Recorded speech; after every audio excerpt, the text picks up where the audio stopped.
Sy naam is Hugo, hy lê in die hospitaal in die intensiewe eenheid. Hy's aangeval met messe op sy kop, want hy het op skaapstelers afgekom, 3.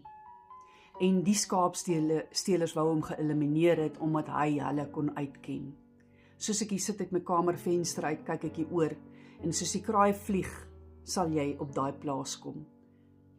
Kom ons sê 3/4, 3/4 uur se ry van hier af. Miskien minder, as jy hier deur ons plaas uit die agterpad ry. Dis baie naby. Dis 'n jong man. Hy het afgekom op skaapstelers en hulle wou hom doodsteek met 'n mes. Daagliks gaan ons alarms af, ons skaapalarms. Ek sidder as my man se selfoon saans afgaan. Ek sê net, Here, asseblief moenie laat hy uitgaan nie, moenie laat hy uitgaan nie, moenie laat hy uitgaan nie. Hy sê ook, wat help dit? Hy kan met sy wapen uitgaan, maar hy kan niks doen nie. Want skiet hy enige iemand wat hom wil aanval, dan word hy aangekla. Dit is hoe dit is. Ons het al soveel sake aangegee, hulle vang die skaapstelers, dan kom hulle uit, want die sake word in die hof uitgegooi.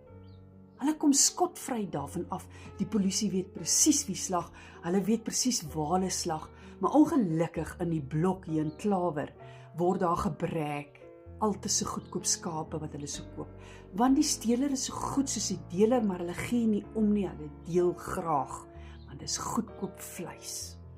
So dit hits die stelers net meer aan, want dis verniet, die boer suffer, maar hulle kom oes. Maar ja, ons hande is afgekap. Ek sidder net elke keer. Die selfoon sê, jy kan sien hoe hardloop die skape, jy kan sien presies waar die skape is. Maar wat maak jy? Jou hande is afgekap. Is jou lewe 'n skaap werd? 10, 20, 30, 40, 50, 60, 70, 80, 90 in 'n jaar, selfs meer. Ons werk ons asse af, om iets bymekaar te maak, en die skelms kom en hulle sê net, ek gaan net vat, en as jy in my pad staan, maak ek jou dood, eenvoudig soos dit. Dis die werklikheid waarmee ons boere lewe. Dis die werklikheid. Maar ja, ek wil nie swartgallig wees nie, met my blad is alles positief.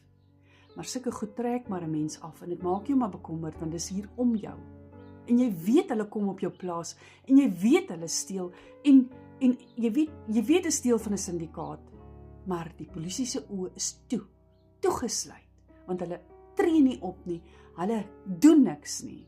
Hulle kom, hulle vat die saak, en daar gaan hulle, dis al wat gebeur. Elke liewe keer.